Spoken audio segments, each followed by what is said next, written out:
All right. Hey, I'm Frank, and welcome to Buildable Backyards session real estate roundtable, market roundtable. Really excited to have you with us here today. With me are my partners in crime for today's session. We have Alex Salazar, Aaron Lebec, Zachary Sutherland, and myself here just to talk to you a little bit about the real estate market. And today, I assume that most of you will be real estate market folks that are joining us. Some of you will know quite a bit about ADUs, and others of you will just kind of be learning for the first time. We have a very short amount of time to fill in quite a bit of information. So I am a fast talker, but let me kind of run you through. I'll do my first session, and I'm kind of serving as the moderator today, but really that just means that I'm lucky enough to be the first person in a panel of really excellent experts today, and I get to herald them, which makes me look even more impressive than I actually am. So let me share my screen with you here for just a minute, and we'll kind of go through the process. So as I mentioned, my name is Frank DeSafe, and I am the founder of ADU Magazine, which we are fairly well known in the internet, and I'm certainly very well known in the industry. I think that ADU Magazine is pretty well known to folks that are here, but we focus on ADUs, accessory dwellings, small homes, and living. I'm also incredibly charming, and they have an asterisk on this presentation for that, which means that your experience may vary, kind of like your mileage for your car. But one of the things about our magazine, and specifically myself, is that we get access to quite a bit of what the information is going on in the industry. So if you've seen our magazine, we're dedicated, we kind of are a little bit fluffy in some ways, but very deep in terms of content. So live life, work, and wealth is our focus. So anything that has to do with ADUs, we're kind of on the cusp of understanding all that, which works really well for this session here today. So with that in mind, so a little bit about ADUs. I'm sure most of you know about them. What is an ADU, accessory dwelling unit, et cetera? There's all sorts of different terminologies and words that are out there for that. There's a lot of information about this. You've probably seen quite a bit of this in other sessions that they're doing here at the summit, and they're doing an excellent job today on that. But if you want to learn more, our magazine has quite a bit of information on that, the types of ADUs, attached, also, you know, the different flavors, the ground up construction, the conversions, the additions, and then the exciting area of prefabricated that's out there. You know, we can come back to this presentation later, look at these. You can also go to our magazine where you have really a deep dive on all of this. But I think that one of the things to touch on is why build an ADU. The reasons to build ADUs are just as diverse as the individuals that are building them and the needs that they're serving. So, you know, we talk a little bit about this around the country, and I think that the most important thing for you to understand is that, you know, ADUs serve a number of different purposes. And many people who own them, they have the primary property, but they have a reason to build the ADUs. That could be a caretaker's quarters, it could be for in-laws, be for a home office, etc. The list goes on, and every day folks are coming up with more and more reasons to build them. So I touched on this just a little bit because I think it leads into a little bit about trends, which is really what this roundtable is about, is kind of talking about trends and then talking about what some of the experts are doing in the industry. So with that in mind, let me make my prediction for the future. So it can be your mirror on the wall kind of thing. It could be your, if you're a little bit older, Johnny Carson with the Karnak thing. But my prediction is that ADUs are the future and they are here to stay. So as a real estate professional, I think it's very important for you to think about this. Within 7 to 10 years, ADUs will be in every major American cities. And ADUs already exist in many ways, shapes, and forms in these different jurisdictions. But what's really going to happen during the next few years is we're going to begin to codify them, to embrace them, and to formalize what ADUs really are in different jurisdictions. And I think as a real estate person, you're going to come to see them more and more. I'm seeing, even when I'm seeing listings of real estate now, it says ADU option, ADU on the back, etc. So, you know, what's driving that from a higher level? I think the most important thing to understand is a lack of housing here in the United States. Example, just this week, Wall Street Journal came out with an article in conjunction with the Real Estate Association of Realtors, and they said that the United States is 5.5 million short in housing stock over the last 20 years. Essentially, we're not producing enough housing stock to meet our needs. So with that in mind, you know, lack of housing is driving the need for more residency. And, you know, wherever you have scarcity, wherever things are hard to find, what happens? Well, price increases. Affordability is becoming a real issue with housing in the United States. And the American dream of home ownership is kind of slipping for a lot of folks. I mean, we're going down and down every year. And part of that is related to costs and the lack of housing. Also, two other drivers that are very interesting aging population. So we're having many more people live to a longer period of time. They don't all want to go into, maybe senior living. They can't live in their current residence because maybe it's not aging in place friendly or some such. And with that in mind, they have to go ahead and find an alternative. An ADU can be that alternative for them. They can move into it. It could be for a longer period of time or a short period of time. It can be kind of a middle ground before you go in because, housing is becoming more and more expensive for senior living. So, and with that, and when last, probably one of the issues that people don't talk about that much is construction capacity. The United States has a severe lack of trades personnel, and we have lots of issues with supply and demand. You can see how expensive supply costs are for materials right now and building products. That is also causing kind of a bottleneck. A little bit interesting to talk about that. So I'd like to discuss just really quickly 10 emerging trends, because here at ADU Magazine, we're kind of on the cusp of seeing these trends. We track hundreds and hundreds of them. These are just a few, and they're not in any specific order. And remember, you heard it from me first, Frank, your best friend. And I think that one of the things to talk about with these trends is, and I'm just going to kind of toss, there's no specific order to these. So tiny homes as ADUs, very interesting. Some cities now, if you look at California as an example, Los Angeles County or Santa Cruz is kind of toying with this, making tiny homes, those small homes that are like the 150 to 200 square foot homes you might see on little trailers or wheels. They're talking about making those into ADUs, or at least giving them that status. So that's kind of a trend that's emerging here.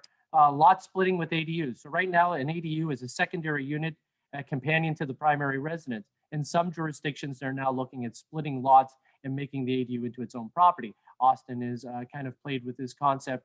A bunch of different jurisdictions looking at that. Home businesses. Okay, so one of the hottest topics right now is to have a business in your home, and and to have an office, or rather to have a home office. Now what's happening is one of the emerging things is that people are going to put actual businesses in their ADUs. So you're going to end up finding that these ADUs are not just for your home office, it's actually for your home business. And that comes in different flavors. It can be a home office for a more traditional business. It could also be for, let's say, cooking or baking kind of facility. A lot of that is emerging in different markets. A reverse mortgage. So a lot of people are doing HELOCs to fund their ADU. Financing of an ADU is still an emerging area. One of the trendiest things now is to do a reverse mortgage, especially if you're older, maybe 62 plus. They're offering individuals the ability to reverse mortgage into their primary unit, build themselves an ADU out back. Free and pre-approved home plans. So if you're going to go ahead and build an ADU, you have to get your plans, you have to take it to the city, you have to have them approved. Well, with these free and pre-approved ones, different jurisdictions are going ahead and saying, hey, we already have these plans, they're already approved. They may be ground up builds, but they also might be prefabricated homes that we have relationships with manufacturers on. Just simply come in, select the plans. That eliminates the long process of approval and cuts it way down. So now you're just focusing on the site and seeing if your ADU fits there, and not so much the approval process, which greatly reduces the time to get your ADU in. ADUs and nonprofits, well, kind of why we're here today, right? Many nonprofits are embracing ADUs in a bigger way than before, whether that's for helping individuals that need equity and affordable housing, or it could be for certain demographics that need to be housed during the service in their programs. We have a couple articles on our website right now, but and that can range from just building an ADU with the current owner, or buying a house and putting an ADU on it as the nonprofit. And then probably you've heard of home flips. Everybody's flipping homes, right? Well, what about an ADU flip? Well, that's a new area. Instead of buying the primary residence and fixing it up and flipping it, what people are doing is they're buying the primary residence, they're putting an ADU on the property, increasing its value, and then they're simply flipping that property with the ADU on there. Reverse retirement, pretty much a subject that's been out there for a while. You live in your primary residence, maybe it's not aging in place friendly, maybe it's too large for you as you get older. What you do is you build yourself an ADU which is specific to your retirement needs out back. You move into that, you can rent out the primary unit up front, or you could go ahead and maybe give it to family members. They can be there, but it's a way to retire kind of in place is what we call it. And then prefabricated modular construction, very exciting area for ADUs. In fact, prefabricated components and wall systems and mobile homes and manufactured and modular homes have been around for a long time, but ADUs are really accelerating this trend. And because we have such a shortage of housing, we need individuals to have these on their property. Having a prefabricated system and putting it onto your property is something that's now embraced. And And I predict that this is going to become a large portion of ADUs here in the future. And then last but not least, ADU amnesty program. So some jurisdictions, you can build whatever you want. Others, they're a little bit stricter about what you have out back. Many jurisdictions have known that people have ADUs. They kind of turn a blind eye to it, right? What is that over there? Somebody living there? Well, what jurisdictions are now doing is they're saying, hey, amnesty for your ADU. We don't really care how it showed up here on the property. If you go ahead and you bring it up to code, you fix it, we're good to go ahead and give it a stamp of approval. So these are some of those trends that are going. I don't have forever. I wish I could talk to you forever because I like to talk. But as you can see here, that kind of takes you through a little bit of information. If you want to go on to some of the other stuff, you can definitely do so. You know, there are a few other trends that we're following in the market. I think financing is one of the big ones that we have a couple articles coming out about. So if you're interested in financing, you can check on that. And then also some of the softwares which allowed you to determine whether or not there should be an ADU on your property. So real quick there for me, let me turn it over then to my friend Aaron here. Really appreciate you taking some time though. Thanks, Frank. Can everybody see the real estate market roundtable screen? Can everybody see Yep. that okay? Yep. Okay, great. So first of all, I want to thank Sherry and Selena and folks at Land Trust for putting on an incredible conference on short notice. This is just the wealth of talent that I've seen at this roundtable around the country has been pretty remarkable. So I hope it's a precedent and we repeat these because there's so much to learn. So my name's Aaron Lubeck. I'm a designer builder here in Durham. I am the North Carolina office for Allison Ramsey Architects, which is probably the country's largest provider of stock plans for traditional architecture with a specialty in affordable housing and about a 40-year relationship with groups like Habitat and so forth. I've been involved locally in both ADU policy and construction, and actually, if it happens, wrote a kid's book about ADUs last year, which nobody even knows is out. So this is my opportunity to promote it. It's a parody that nobody gets. It's a parody on Heather Has Two Mommies. That is, Heather Has Two Dwellings and the benefits to society of a young girl and her family promoting additional housing in her community for all the benefits that we've talked about at this conference. So anybody who likes to nerd out to ADUs, you can find that on Amazon and be one of the first to buy it. So on that note, I'm going to be covering a couple of things that I see on ADUs from the front lines that particularly the architecture and design, but also the construction of these. When the rubber hits the road, we have to get these things out of the ground.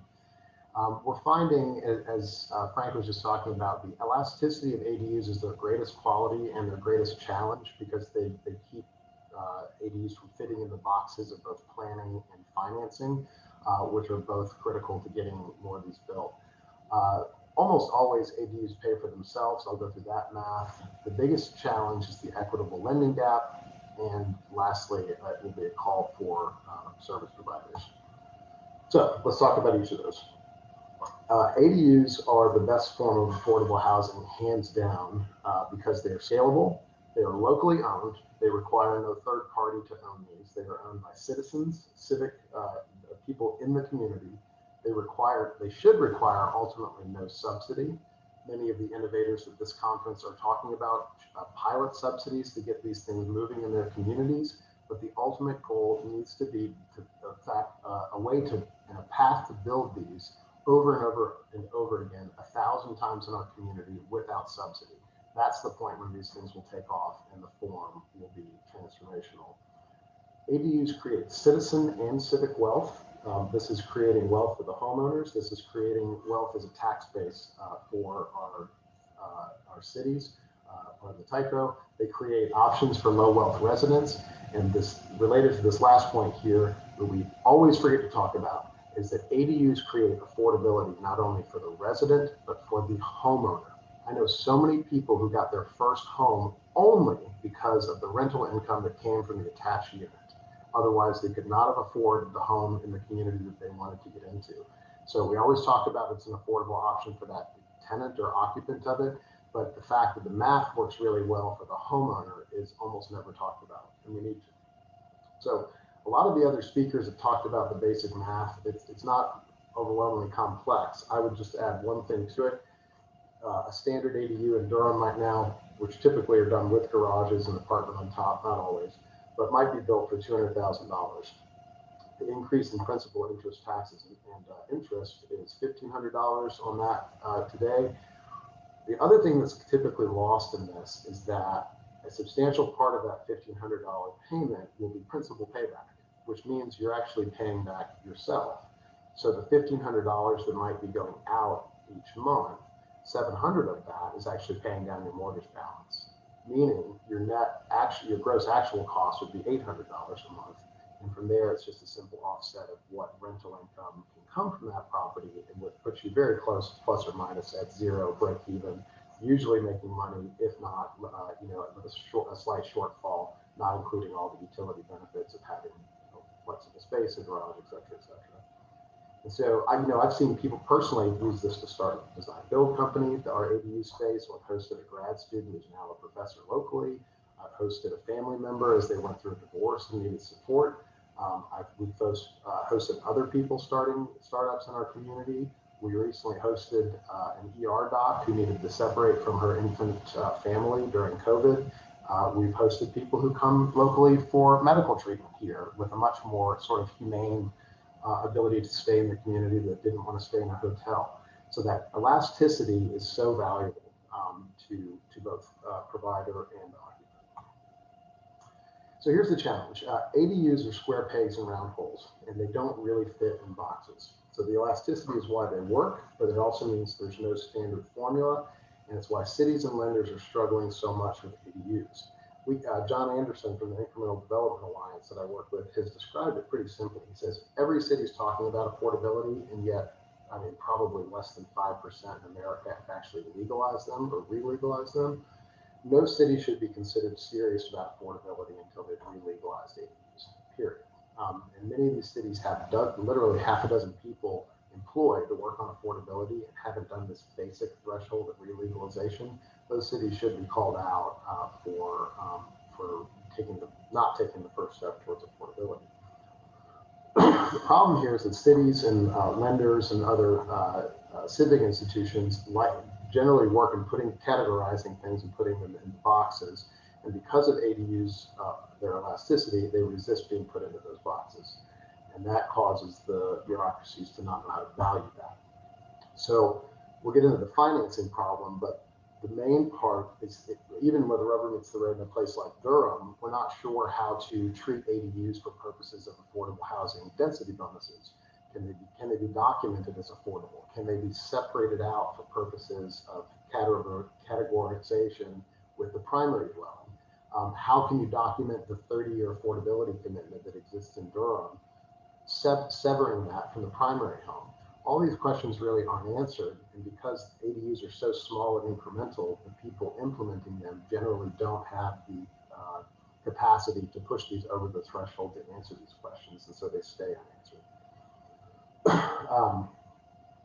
So the challenge is that we know that it's super valuable for a homeowner to start a company in ADU one year and have grandma move in the next, but the lending industry has no tools to value this.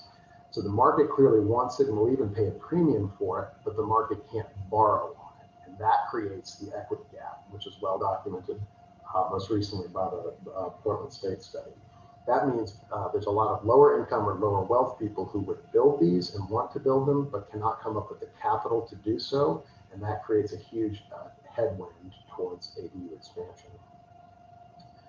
Here's the specific problem, is that the appraisal industry often values detached square footage at 50% square value. That kills deals, just kills them, period.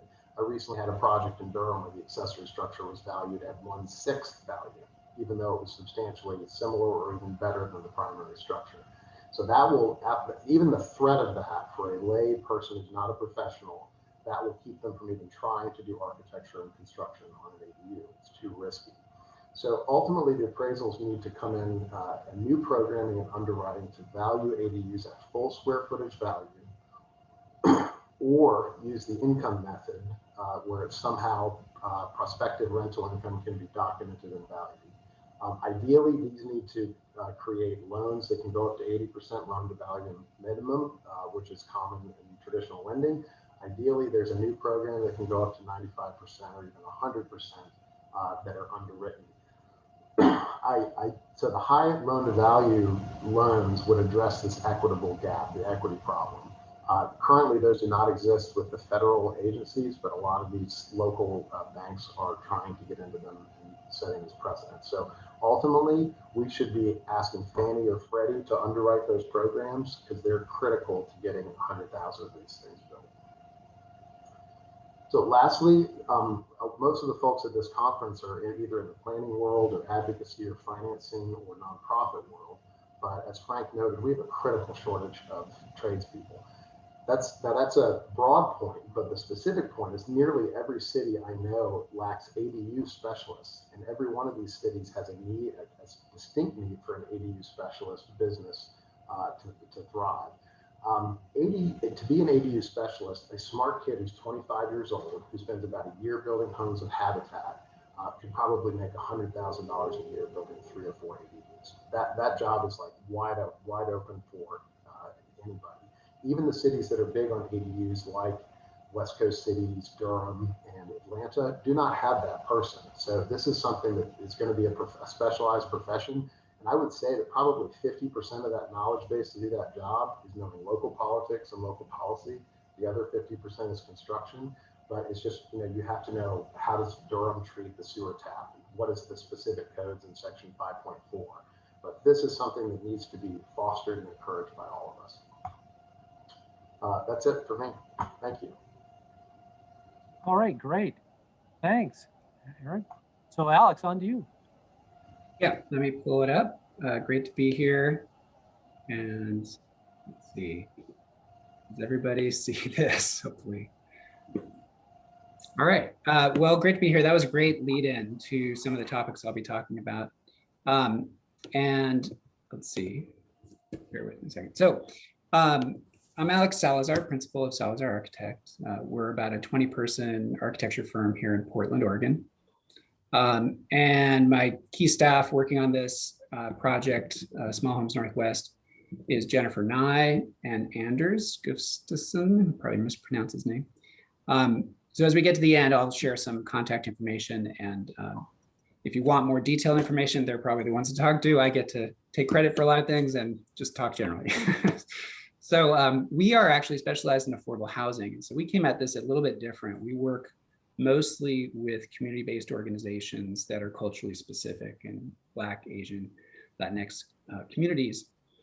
And so our kind of key organizations that we've intersected with in Portland came together to develop an equity-based ADU development program. And so we designed about a year and a half ago, a strategy for building ADUs that would really get at the equity issues. Kate Allen is sort of the key person who kind of brought everybody together. And she spoke yesterday. So hopefully you caught that. So I'm going to talk more about the architectural work and our approach. Essentially, Portland, Oregon has gentrified and displaced a lot of communities of color over the last couple decades. The organizations that we're working with primarily are Northeast Portland, Cully, and Lentz. And the intent here has been to stabilize and build wealth within these communities in order to avoid gentrification and displacement. Northeast Portland, for context, is pretty much gentrified. It's folks have had moved out into the periphery, into neighboring cities. In the Cully and Lentz, much more at risk. A lot of development going on, but a lot of folks who still live there. So it's really a dynamic moment. The pilot project that we're doing is about to be funded. It is sitting on the governor's desk now, I hear. It's passed the Senate. So essentially, this is a program that was designed specifically for Portland, but then now is going statewide, is my understanding. So we're going to have a lot of sort of retooling the model. And the real strategy here is essentially building on land owned by BIPOC families and building affordable units that are rented out to low-income folks who are earning roughly 60% AMI, or area median income, or below, for a cost, again, this is 2 years ago or a year and a half ago, of $100,000 per unit hard cost, $130,000 roughly, including soft costs. So really trying to bring the cost down in comparison to a typical affordable housing rental unit that are done, 50 or 100 units at a time, where you get into costs of about 250,000, at least here in Portland, roughly speaking. So this is a innovative strategy trying to solve a lot of different problems. And sort of at the building level, we really learned a lot from an organization down in Southern California, but we also researched other groups that are doing similar work around the country. And essentially our strategy is to have the same unit plan, but 3 different characters so that it can fit within the neighborhoods, but then to mass produce these so that we can bring the cost down. So the real difference here is just design character and color. It's the same plan. And in the Portland neighborhoods where these will go in initially, the neighborhoods have a diversity of design characters. So it's really up to the homeowner. And that's one of the sort of pieces that we'll get into as we start to involve the community in this process. Similarly, we've targeted doing a typical 1-bedroom, but we also have a 2-bedroom option. I'll show that in a second. And now that we're getting funding, we're going to be going through a community process. The intent is essentially to gain input both from homeowners and some renters who are affiliated or with the organizations that are part of this structure. And then to make tweaks and edits. But also we want to develop, as we go into construction documents now, choices that people can make and then to have it permitted. So it's really off the shelf once we have the plans, at least for City of Portland. Here you see a little bit more detail in terms of siding. The real strategy here is the typical Portland lot is 50 by 100. And so you end up with these backyards that can support an ADU.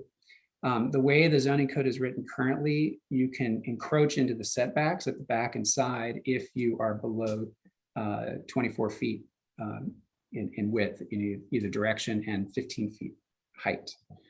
So that's how we've designed the 1-bedroom to take advantage of that, to open up as much yard space as possible. But also, part of when we situate these in particular lots will be a solar orientation for the inside as well as for PV. Here's the 1-bedroom plan. And we actually tested out probably a couple dozen, maybe 3 or 4 different strategies and a couple dozen plans. And this is where we ended up. There's 2 basic things that are unique here. One is that we have this sort of wet core.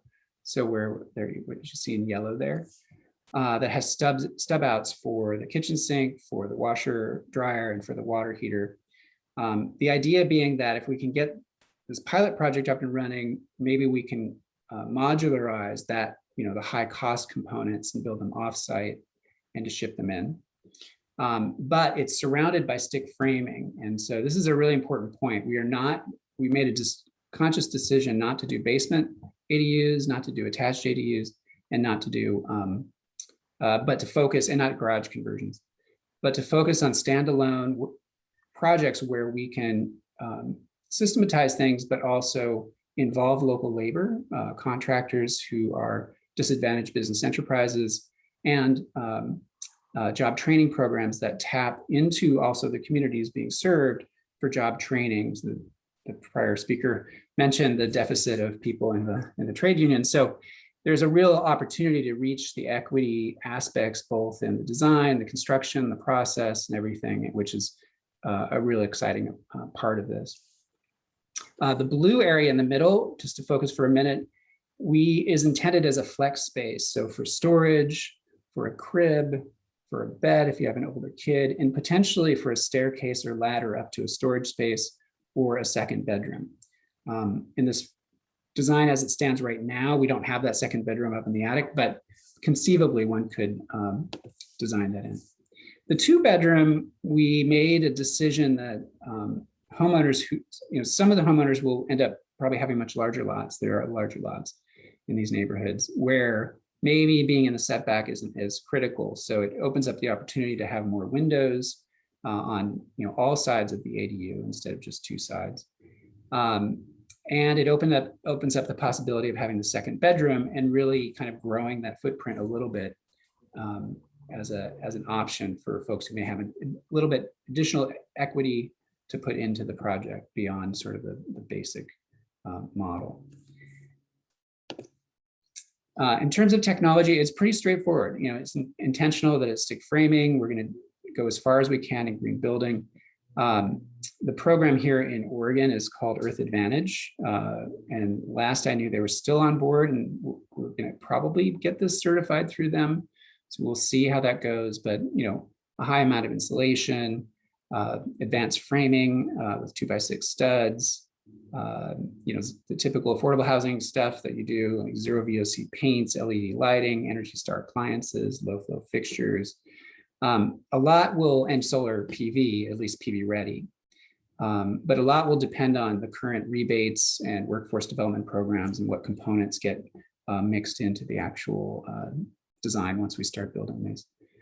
And so with that, that's pretty much the extent. I'm happy to take questions at the end. Here's some of our contact information and kind of everyone who's been involved. So really appreciate being here and looking forward to the discussion. I'll pass on to the next speaker. All right, thanks, Alex. Zach, you're on, my friend. Great, thank you so much, Frank. I'm sharing my screen now, and that should be good.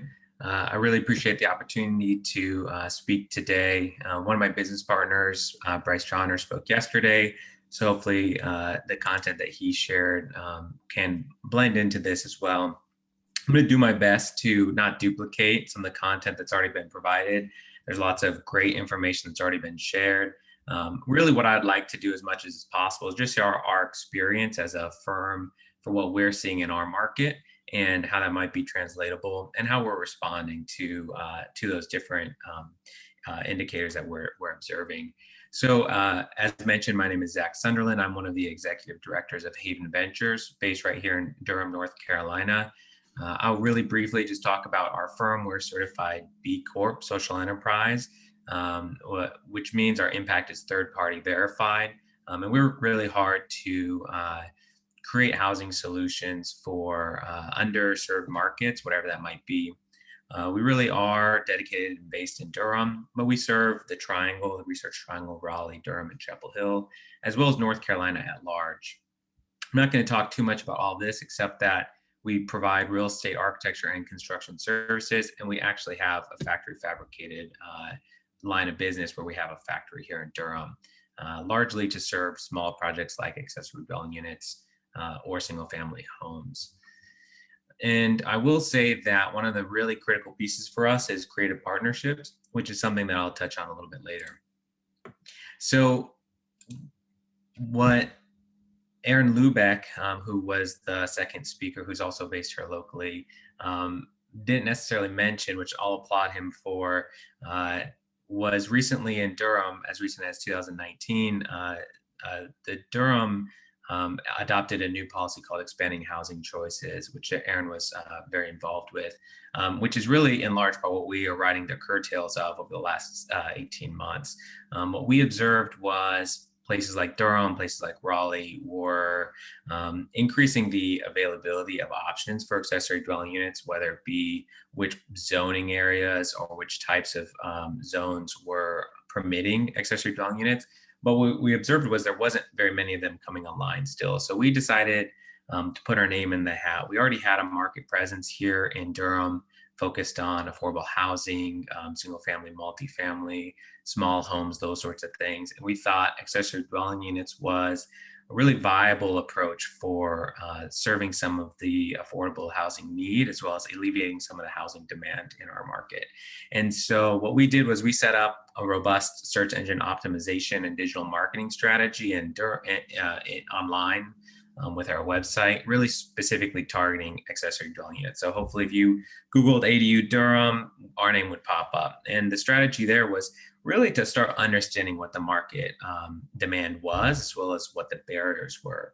And over the past, I would say about 12 months, we have about over 200 leads, which is pretty significant for us. But really that's only translated to about 10 or 15 projects. And so we've certainly had the opportunity to see what some of the barriers are.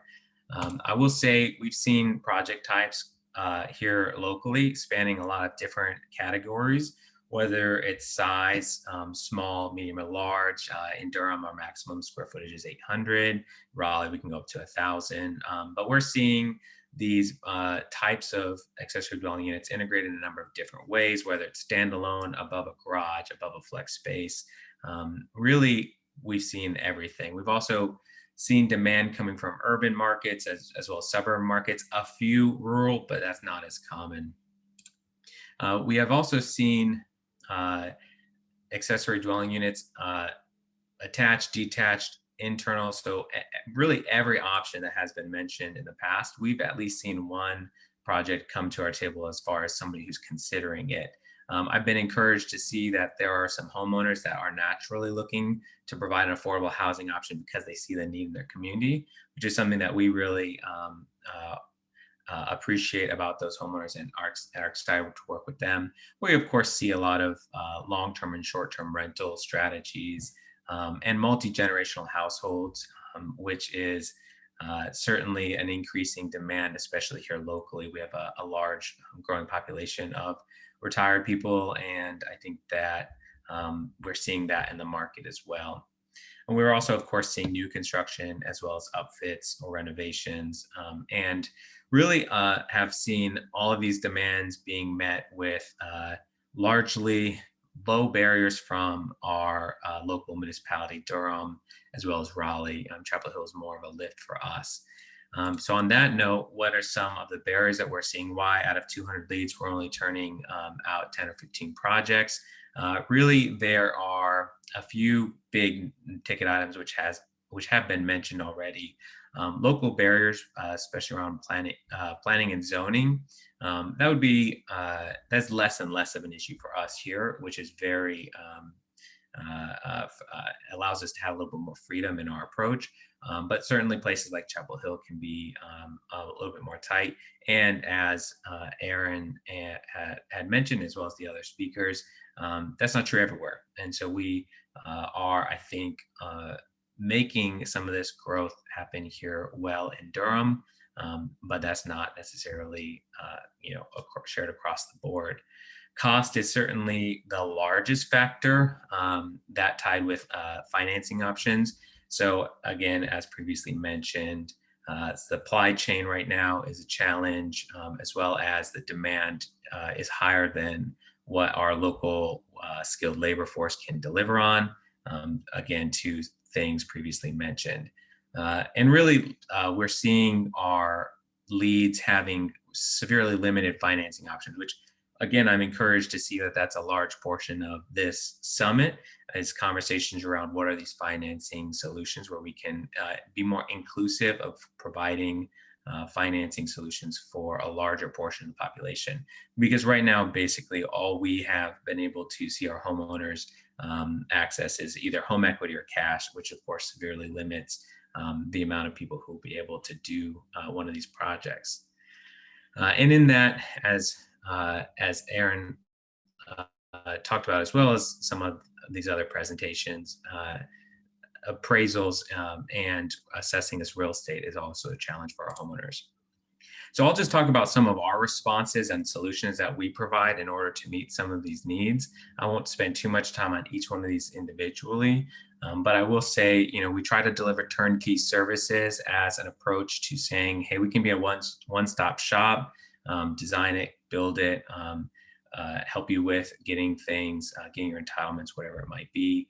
We also are putting our necks out there a little bit by developing spec ADUs where we might be developing, we have real estate development as part of our firm at large. And so as we might be developing single family units, we'll include accessory dwelling units on that and hopefully see some more coming online in that way, as well as with other developers.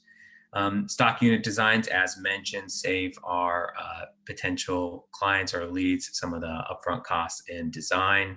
Of course, mobile tiny homes are not here allowed as an accessory dwelling unit, but it might be a good alternative to somebody who might be thinking of that as an approach, let's say to house an in-law or something like that. And so we have been producing some of these as well, which you can see here in this drawing or in this image. And then, of course, the factory fabricated, the entire motivation behind launching that aspect of our business was to increase yield, decrease costs, which we've seen mixed success with, but we've been very happy with how our local municipalities have been supporting that effort. And so that's not true everywhere, again, but it has been true here in Durham.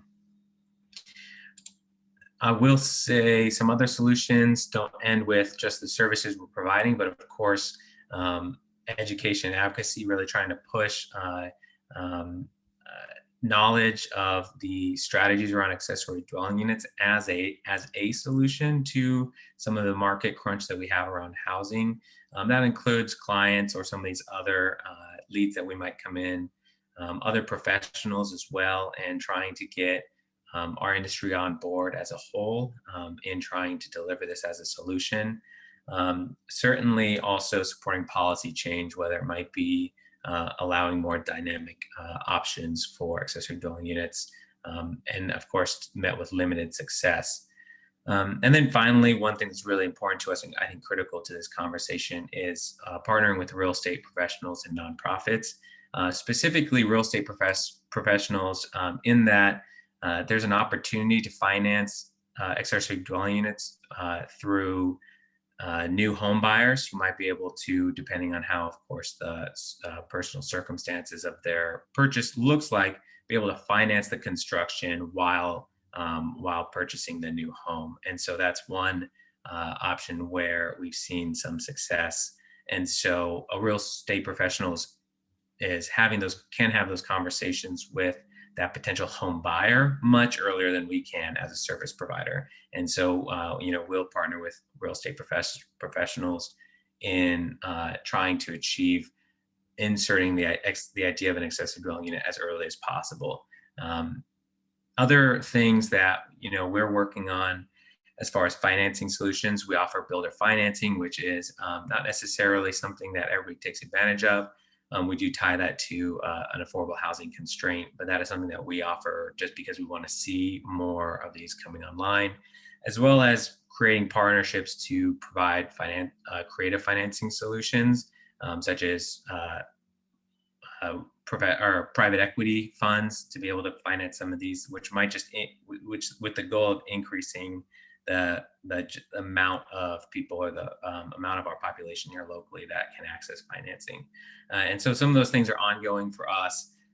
Just briefly mentioning these photos, each of these images is a drawing of an active project. They're in various stages of construction, but what you see here is each of these things having an accessory dwelling unit. The top, an ADU in a custom home, the middle, an ADU in an actual duplex, which is permitted here in Durham. On the right, an ADU above a flex space, and on the left, just a standalone ADU. And so we really are seeing all types of ADUs. And with that, I'll wrap it up by just saying that we really believe that there's significant market demand, especially here locally in Durham and Raleigh at the very least, but we've seen this elsewhere as well, especially in urban and suburban markets. And I think it's largely untapped. There's lots and lots that we can do to provide more units and increase some of the yield that we have to alleviate the market pressure that we're facing. And I think that leveraging partnerships, which I think is one of the motivating factors of DCLT putting on this summit from the get-go, but leveraging partnerships, I think we can overcome some of these barriers by coming together and seeing more of these accessory dwelling units actually coming online. So hopefully I didn't speak too long and we still have enough time for a robust Q&A. So I'll stop sharing my screen and go back over to Frank. That sounds great, Zach. No, I think you were just fine. So perfect. So this gives us about 15 minutes to ask some questions and answers. And oftentimes, folks, there is a way for you just to go ahead and send us some questions if you have them. So feel free to do so if you have any. If not, I'm sure we'll figure out a way to talk among ourselves for just a little while. So anyone with a question, feel free to shoot it in there. Alex, can I ask you a question while we wait for incoming questions? Sure, yeah. I'm curious how you're addressing your foundation options. I've never been to Portland. I don't know if it's a flat city or if it's a hilly city. But if you're creating these options as kind of a stock plan, is there some strategy around delivering to different kinds of sites? Yeah, I mean, the plan is to have a basically an early team go out and for this pilot program, scout sites that are relatively easy to build on to prove the concept that it'll work. We're well aware that different sites will have different issues. And so the foundations, I mean, right now it's slab on grade. That's not to say that we won't develop some options there. The neighborhoods that we're working in are relatively flat in the central parts of Portland, not entirely flat. Great, thank you. Yeah, I ask, of course, because we have that issue here where, we create a stock design. We also have to have, what we do is a checklist to kind of identify what kind of foundation makes sense. And then our package is modified for that. But it's certainly, unique, and we can't do as many as fast because of that reason. To bridge on that, yeah, the intent is that we're going to pilot that sort of assessment at the front end, but train folks in Hacienda and the other community-based organizations to do it so that we can get some synergy there on, again, focusing on equity and job training. So here's two interesting questions. We'll start with one from Jeff. He asks, what are the rules in Durham about putting an ADU on the property with the setback, with the line setback? And I know that varies from different places. So kind of a specific question there. Other jurisdictions, Jeff, that we've dealt with have created special setbacks for ADUs. How does it work in Durham? Yeah, that's the same. We have special setbacks. So it depends on if you're putting your accessory dwelling in the side yard or the rear yard. Generally, most ADUs are a 3-foot setback in the rear yard, whereas your main property might be 6, 9, or 15 foot, depending on your zone. And so ADUs sort of as its own thing is a 3-foot setback. We try to stay with away at least 5 feet so we don't have to build a firewall there. But that's mostly true in this. If it's in the side yard, at least last time I read the UDO, it then has to accommodate what the main setbacks are for that property. And that's just Durham. Raleigh's different, and I can't speak to that as fluently. Yeah, and Mark here asked us the question. He asked, he'd love to hear about the requirements for fire separation between the primary and attached internal ADUs. It's funny, Mark, we're building ADU Magazine's building our ADU 2021 ADU Idea House, which it's a renovation of a 110-year-old home with an internal JADU and then an ADU out back. We've had some of those issues, but I wonder, why don't we get it straight from the developer side here and the architect side? What do you think about the separation between the primaries in terms of fire? Is that just kind of like a multifamily would be? What's your experience with that, gentlemen? Yeah, generally, if it's attached, or if it's integrated or attached, we're doing a fire separation. And that's based on just separating the different residences. And I think that a place like Chapel Hill has even some additional things that they like to see in that regard. But yeah, it's generally if the accessory dwelling unit, if the dwelling unit is attached to the main residence or integrated. For example, we have one that's in someone's finished basement that has a rear access. We're providing a fire separation for that. Gotcha. And then another question here.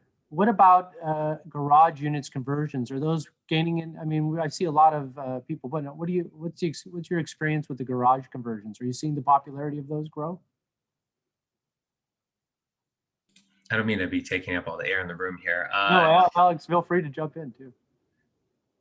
We see a lot of people exploring it. We have not seen a lot of people actually pull the trigger on it. I'm not sure what the barrier is there.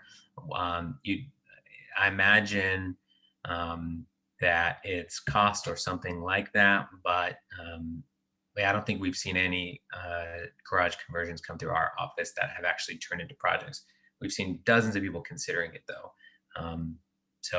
I'm not sure what the barrier is, if that's a specific barrier to that type of project, or if it's just, dumb luck that it just hasn't turned out to be a real project yet. Sure. So here's a question for both of you. What's the biggest challenge you've had now that you've been doing ADUs that you're working to overcome? What's the biggest challenge you think that you're both having?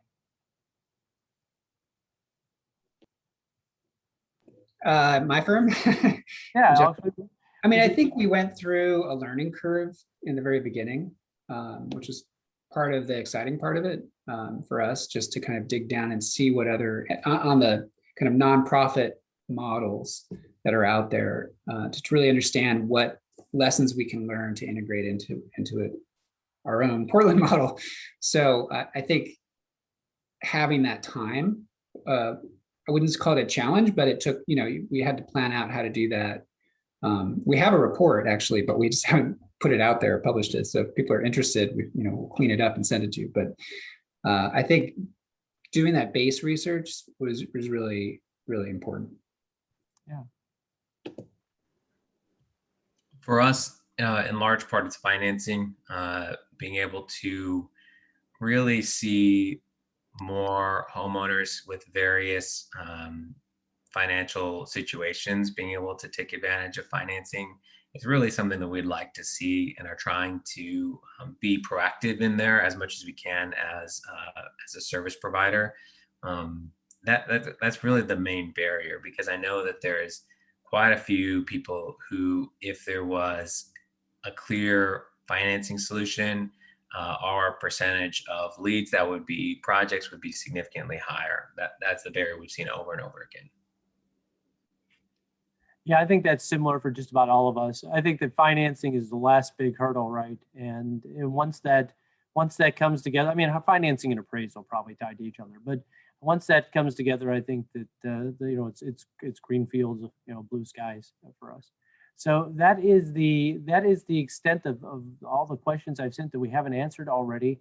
I think if there's any final comments, do you have any final thoughts, Zach or Alex?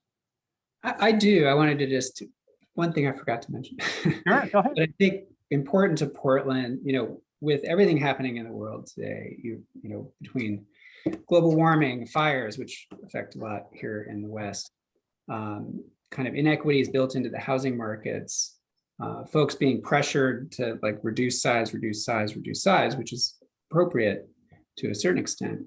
But there really has been an unequal distribution of housing. And so what happened here in Portland, and this is the piece I neglected to mention, over the last decade or so that it's been allowed here, is really the ADU policies have really supported any homeowner without sort of an equity lens on it. And what it's resulted in is the ADU market really has served upper income white communities. So it's really this sort of breaking that barrier, I think, is a real important for cities that have not yet established a model, have the opportunity to really tweak it early. That's why I'm saying the research piece is important, getting a handle on what pitfalls to avoid, because it's a pretty hot button issue here, particularly in light of the last 5 years of everything that's happened. Yeah. Yeah, I'll just say one last thing, which is a reiteration of something I already said. I really believe partnerships and coming together to create creative solutions is going to be key here. We offer a lot of different services, but that's not necessarily because we don't, we want to do it all ourselves. That we can't do it all ourselves, right? We're not going to be able to carry that burden. So I think the best solutions that we'll see in various markets will be ones that have different partners coming together, whether it's nonprofits or private service providers, as well as property managers, right? If we're serving more low to moderate income households, it might make some sense to tie these ADUs with property management services. And so there's a lot of, I think, dynamic solutions, and I think that takes dynamic partnerships and relationships. And I'm personally really excited for what that looks like more and more. I think that that's true for every kind of affordable housing. And I think that that's going to be true in a really acute way for accessory dwelling units. That's great. Well, with that in mind, we appreciate you joining us. I'll tell you what I'm going to do. I'm going to turn it over to Selena Mack, Executive Director here. And I'd like to also thank Sherry for putting this together for all of us today. But Selena, take it away. All righty. Thanks so much. This has been an incredible conference over the last 2 days. I just want to make a quick comment, Zachary. I couldn't agree with you more about the idea of partnerships. And, you being here in Durham, I'm hoping, we can certainly take advantage of that. But, it's something I've heard, kind of repeated over the last 2 days. We've partnered with this person, we've brought all the partners to the table to make this happen. And so I wholeheartedly believe that's key to the success for us in terms of creating ADUs. I'm not here to ask a question. I'm here to just thank all of you for being on this panel. And over the last 2 days, we've had an amazing group of panelists presenting information and with just a very, a breadth of experience and knowledge about ADUs. And we're, hoping that, we're learning, obviously, and hopefully those of you who are attending or have attended for the last couple of days have also learned something that is valuable to your program. I do want to let you know that DCLT has, in fact, launched our initiative, our initial ADU initiative called CLT+1. And we are raising money for that. And I was going to put the link in, there it is, the link to how you might visit that and learn more about what we're doing initially. I mean, we have identified a few sites for this initiative, but the idea is that we are working with obviously community land trust model. So we'll utilize ADUs to increase affordable housing in Durham, but the idea is that we're going to pair affordable housing, home ownership, and affordable rental on the same site. And we hope that you will go to that site and learn a little bit more about what we're doing and even contribute a little bit there while you're there. Again, to the panelists, thank you. It's been, a long day, and I know being on Zoom for 3 or 4 hours a day is kind of tough. So we really appreciate you hanging in there with us on this. But it's a very important topic for us here in Durham, as you've heard from a number of people who are actually on the ground here in Durham. And it's a very important topic across the country. So thank you so much for being a part of Buildable Backyards Real Estate Summit 2021. It was a pleasure. Hey, pleasure, everyone. It was great being with you today. Have a great day. Thank you, everybody. Bye-bye. Bye-bye.